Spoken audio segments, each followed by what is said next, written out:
এটি ভগবান শিবের সেই কন্যার কাহিনী যাকে নিজে মা পার্বতী গ্রহণ করতে অস্বীকার করেছিলেন।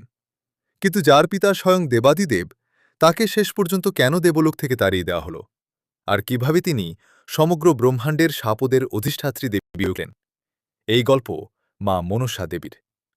ব্রহ্মবৈবর্ত পুরাণ অনুযায়ী তার জন্ম হয় ভগবান শিবের মন থেকে। কিন্তু মা পার্বতী যখন তাকে দেখলেন, তখন তিনি মনসাকে নিজের কন্যা হিসেবে মানতে অস্বীকার করেন, কারণ তার জন্ম মাতৃগর্ভে হয়নি। দেবলোক থেকে অবহেলিত হয়ে মনসা দেবী কঠোর তপস্যা করেন।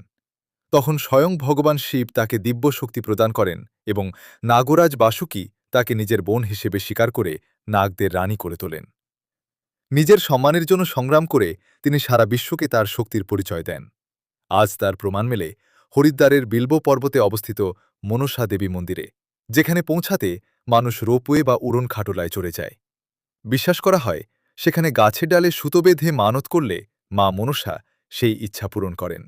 বলা হয়, যিনি মা মনসার পূজা করেন, তার এবং তার পরিবারের কখনো সাপের ভয় থাকে না। মা মনসা ও মহাদেবের সকল ভক্ত কমেন্টে লিখুন, জয় মা মনসা।